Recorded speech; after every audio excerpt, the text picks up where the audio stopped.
The Arduous March, North Korea's Years of Hunger, 1994 to 1998. In the mid-1990s, behind one of the world's most tightly sealed borders, North Korea entered a period of suffering so profound that it would later be remembered simply as the Arduous March. Between 1994 and 1998, famine swept across the country, claiming hundreds of thousands, possibly millions of lives. For ordinary citizens, these were years when survival itself became uncertain, and the promises of the state could no longer guarantee a bowl of rice. The death of a founder.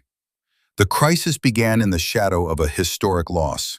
In July 1994, Kim Il-sung, the founding leader of North Korea, and a figure revered almost as a national patriarch, died suddenly of a heart attack.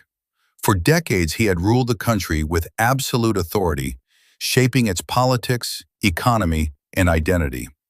His death created not only emotional shock, but also deep political uncertainty. Power passed to his son, Kim Jong-il, who inherited a nation already on the brink of collapse. Though portrayed domestically as a smooth and destined transition, the reality was far more fragile. The new leader faced an economy in freefall, empty food reserves, and a population growing desperate. A system under strain. For years, North Korea's survival had depended heavily on support from the Soviet Union and other socialist allies. When the Soviet Union collapsed in 1991, that lifeline disappeared almost overnight. Subsidized fuel, machinery, and food imports were cut off, leaving North Korea's rigid, centrally planned economy unable to adapt. Agriculture, already inefficient, began to fail.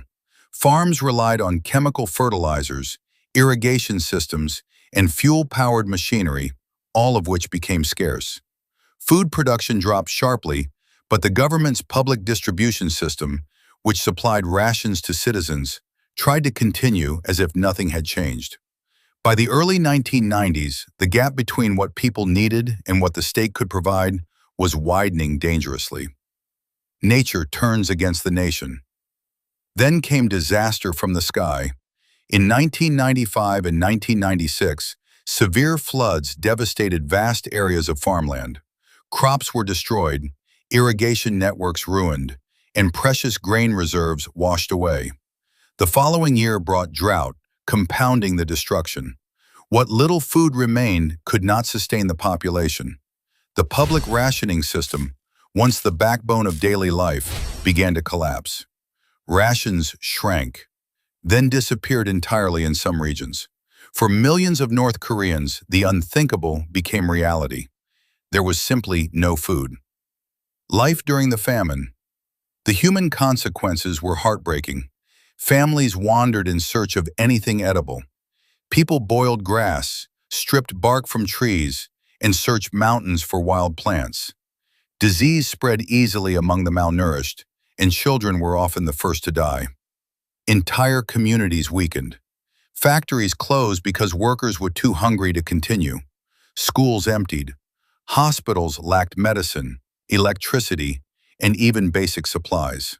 Reliable statistics remain impossible to confirm, but researchers estimate that between 600,000 and 3.5 million people may have perished during these years.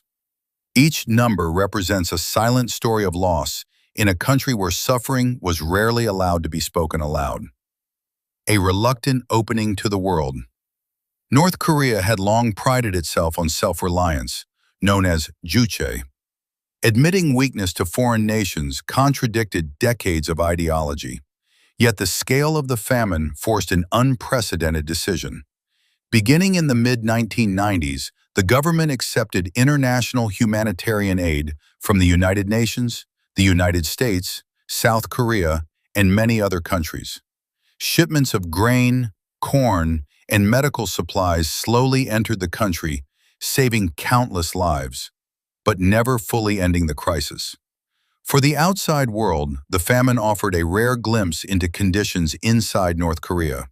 For North Koreans, it was a reminder that survival now depended partly on nations long described as enemies. Nuclear negotiations amid starvation.